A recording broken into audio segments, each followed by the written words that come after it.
En 7ème position, nous retrouvons la saison 12, la seule saison de dernière génération que j'apprécie autant que les autres, de par des arcs narratifs franchement tous bons réussis, et il n'y a vraiment rien à acheter dans cette saison 12, avec le personnage de Pratt qui trouve la trace de son père et de sa nouvelle famille, avec notamment Chase qui deviendra par la suite ambulancier puis externe. J'aime aussi toute l'histoire autour de Lucas et de la patiente dans le coma depuis des années qui se réveille subitement et qui replonge et dont on découvrira petit à petit les circonstances qui l'ont amené à ce coma. Le personnage de Clemente, le schizophrène absolument génial et son entrée fracassante dans les urgences en se faisant passer pour un patient pour jauger son personnel. Et je me souviens aussi d'un épisode avec un chimpanzé, absolument touchant et triste, du couple Abby-Lucas qui prend une nouvelle dimension avec Abby qui tombe rapidement enceinte. Cet épisode aussi avec le prof de médecine de Abby, atteint d'une maladie dégénérative que l'on va revoir à différents stades de sa maladie dans les urgences à différentes époques. Les aventures de Carter au Darfour sont un vrai régal, et la relation entre Ray et Nila qui évolue alors que Nila est pourtant mariée à Galante, lorsqu'ils sont en coloc.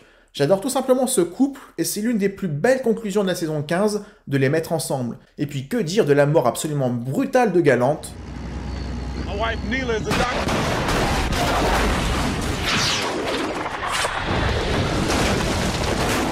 Tout comme cette fusillade finale aux urgences qui montre que la série se modernise avec des fins de saison en cliffhanger, et qu'il est réussi celui-là.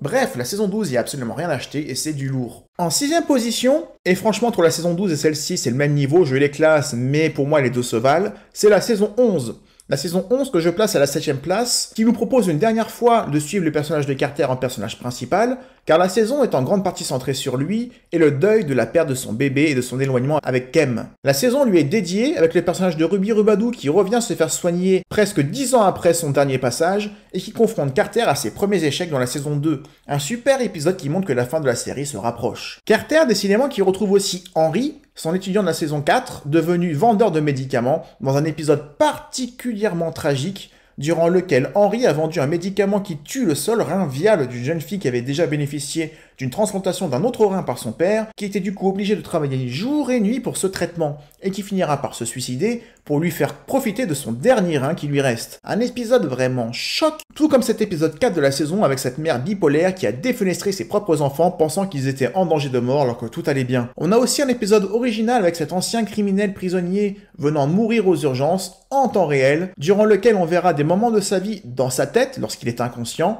et on va voir littéralement comment se passe la mort dans son esprit. C'est un épisode en temps réel vraiment très particulier et très réussi. On a également l'arc narratif autour de Chen et de son père mourant, qui permet d'aborder dans la série l'euthanasie, un épisode particulièrement difficile durant lequel Pratt vient soulager Chen chez elle pour abréger la vie de son père mourant. Je pense aussi à de très bons épisodes indépendants, tels que celui où Abby est kidnappée par un gang en voiture et qu'elle doit soigner sous la menace d'une arme sans aucun équipement médical, un blessé par balle sous peine d'être elle-même abattue. Un épisode particulièrement stressant. Le seul regret que j'ai sur cette saison, c'est le départ précipité de la série d'Alex Kingston, alias le Dr Corday, qui n'avait absolument rien demandé, remercié parce qu'il voulait juste rajeunir la série en termes d'effectifs. Romano, puis elle d'un seul coup, puis Carter, ça fait beaucoup. Should I quit my day job? Dr. Kovac.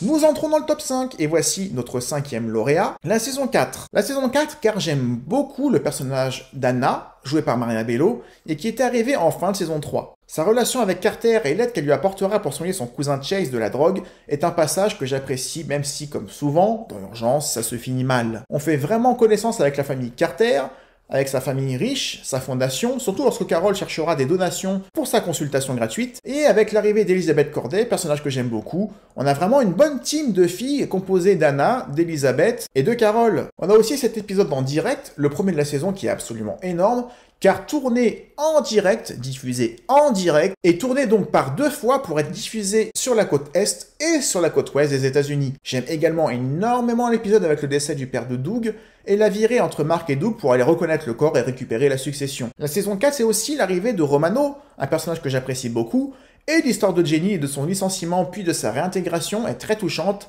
en particulier de par sa relation avec le fils leucémique d'Anspo, pour qui il aura beaucoup de tendresse, ce dernier étant amoureux d'elle et acceptant les chignots que par amour pour elle. Encore une saison assez tragique au final, mais cette série reste une série dramatique avant tout, et cette saison 4 en est un bon exemple avec ce violeur de femmes âgé qui va sévir une bonne partie de la saison, mais heureusement, on a quelques épisodes plus détendus, tels que l'épisode avec l'intoxication au benzène dont j'avais parlé dans ma vidéo sur Série A Vente des Urgences, et qui reste l'un de mes épisodes références que je peux montrer également à quelqu'un qui ne connaîtrait pas la série. Épisode dans lequel Carter va prendre enfin les choses en main et va s'avérer être un bon leader.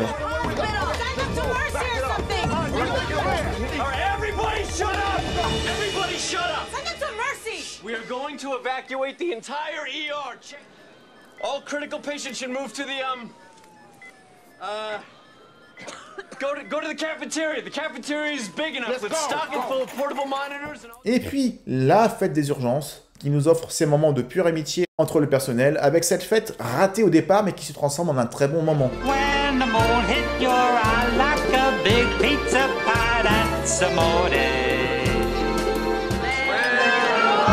The street at your feet.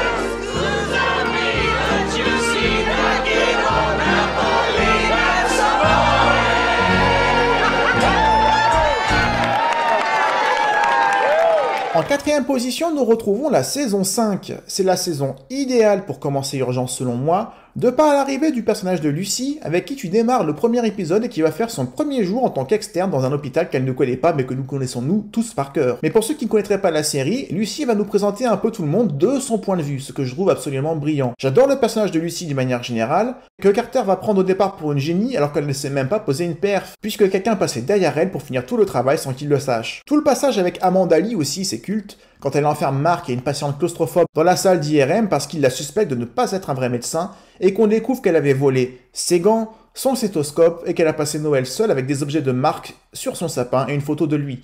Un passage super flippant, mais tellement drôle. Je ne peux pas ne pas citer également le départ de Doug Ross, dans des conditions tragiques, avec un double épisode particulièrement difficile, durant lequel il soigne le petit Ricky, à qui Doug va donner un traitement non autorisé pour le soulager, avec la complicité de Carol et de sa consultation gratuite, qui lui fera bénéficier d'un certain équipement interdit, et en imitant les signatures de ses collègues pour en bénéficier, compromettant ainsi les finances de l'hôpital et la consultation de Carol. Il a en plus contribué à donner une dose mortelle au petit pour abréger ses souffrances, et devient suspecté de meurtre, ainsi que tous ceux qui l'ont aidé finalement à se procurer ces traitements, mettant l'hôpital en grande difficulté. Doug est alors remercié.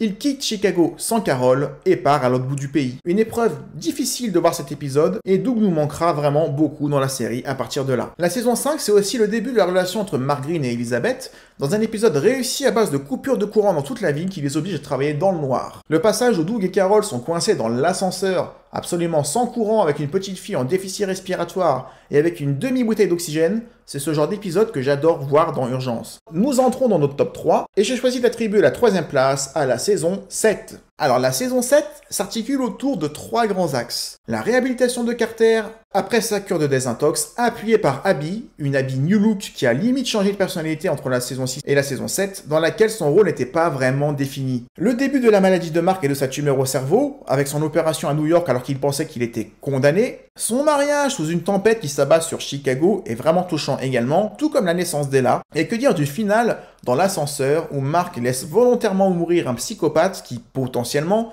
serait dangereux pour sa famille. Je mets l'extrait car c'est un tournant dans la série pour moi qui montre qu'après son opération, Mark Green ne sera plus jamais le même homme.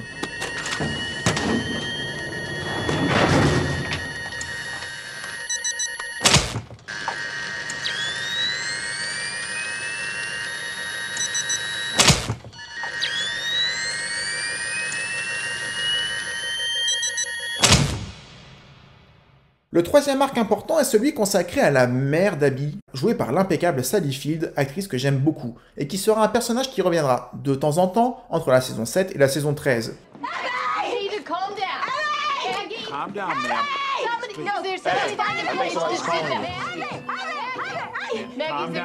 J'avais envie de citer l'épisode dans lequel Jesse, le neveu de Peter, meurt sur la table après une blessure par balle, infligée dans une guerre de gang, un moment fort pour moi de la série, qui montre que les morts sont souvent brutales. can't see. I'll suction. All right. Move the light. Give him 2 units of FFP and a 10-pack of platelets. Jesse, come on, man. Don't give up, please.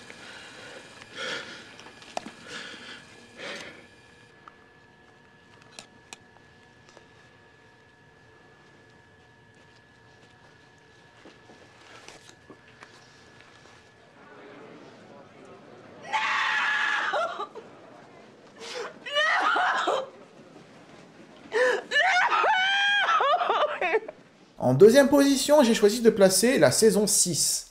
La saison 6, sûrement la plus noire de toutes, de par l'assassinat en plein service de Lucy dans un épisode sanglant qui a meurtri près de 30 millions de téléspectateurs américains qui en ont beaucoup voulu à la série à partir de là. C'est vraiment un épisode dont on ne sort pas indemne selon moi.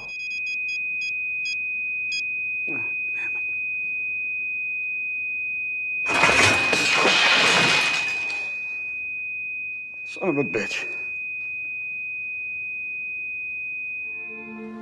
The nurses can do that. I know.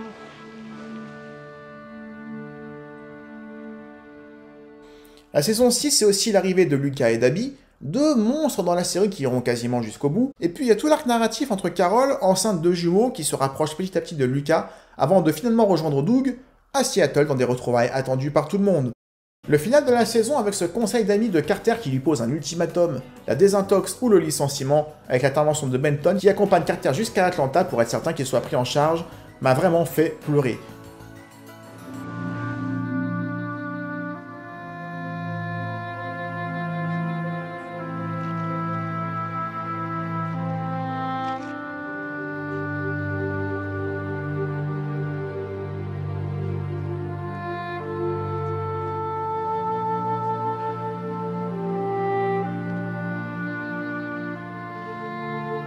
Et voici notre saison 1, donc si vous avez bien fait le compte, vous aurez compris que la saison que je préfère dans l'urgence est la saison 8. La saison 8 d'une part avec le triangle amoureux Carter, Abby, Lucas, la demoiselle étant décidément très convoitée de toutes parts, le départ de Benton de la série qui sera remplacé numériquement par le Dr Lewis qui fait son retour après 5 saisons d'absence, toute l'histoire autour de Rachel, la fille de Mark, ingérable qui va jusqu'à empoisonner par inadvertance Ella, qui va ingérer ses cachets d'ecstasy. Mark, I found her wandering the hallway. Dad?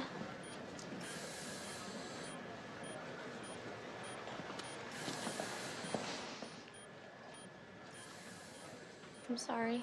You're sorry? Mark. Stay out of this. She almost died. Dad, don't... Don't what?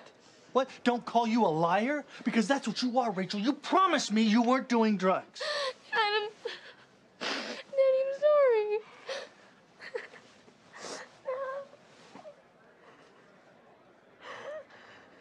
Sachant qu'on apprend au même moment que la tumeur de Mark est réapparue et qu'elle est cette fois inopérable. Par ailleurs, la séquence durant laquelle il apprend qu'il a 5 mois à vivre à partir de maintenant est l'une des scènes les plus traumatisantes de la série et elle est super bien foutue. L'arc narratif autour d'Abby frappé par son voisin violent est une autre scène marquante de la série.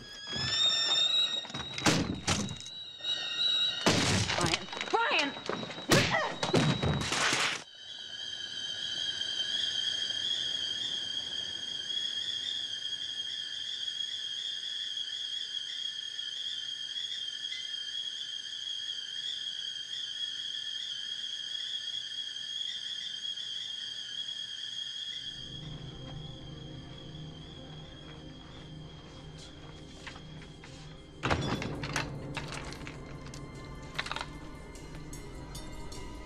Et la seule possibilité de se détendre dans cette saison, où tout ce qui peut se passer mal se passe mal, c'est cet épisode où Abby, Suzanne, Galante, Carter et Lucas sont en retenue après avoir caché un sextoy dans le casier de Weaver. Un épisode hors hôpital absolument hilarant qui fait du bien. Et enfin, le sublime double final, d'une part à Hawaï, épisode bouleversant qui raconte les derniers jours de Mark Green à Hawaï et qui essaye de se rapprocher de sa fille avant de mourir, et nous avons tous en tête sa mort sur Somewhere Over the Rainbow.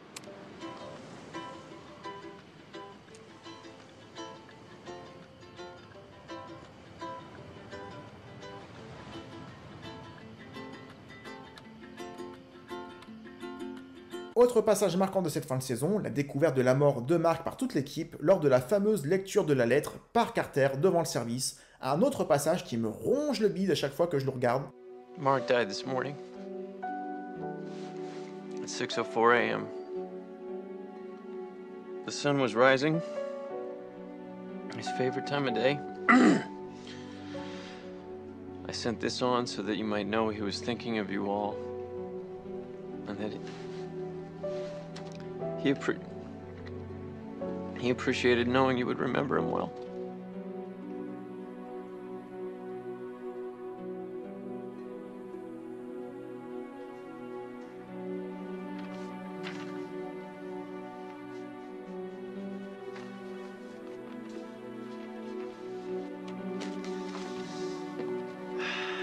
Post that on the floor, Frank. That last part. The whole thing.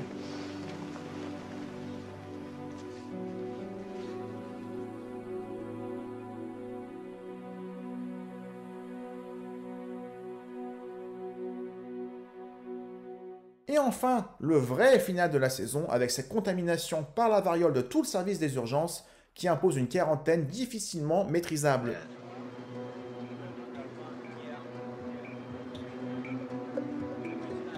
When did the rash start? 3 days ago. C'est le sommet d'urgence et tout ce qui suivra sera moins bien. C'est tout pour mon classement. Qu'en avez-vous pensé? Je sais qu'il est difficile de classer les saisons tant tout se mélange et tant il est difficile de savoir ce qui se passe dans telle saison. En tout cas, je pense les avoir bien décortiqués pour montrer mon point de vue. Quel est le vôtre? N'hésitez pas à partager vos avis en commentaire, à partager la vidéo si elle vous a plu, à vous abonner à ma chaîne si vous appréciez mon travail et de cocher la cloche de notification pour ne pas rater les prochaines vidéos. On se retrouve bientôt pour un prochain Top. D'ici là, prenez soin de vous. Ciao. Your ball needs air. It's not my ball. You set the tone, Carter. What? Work on your jump shot.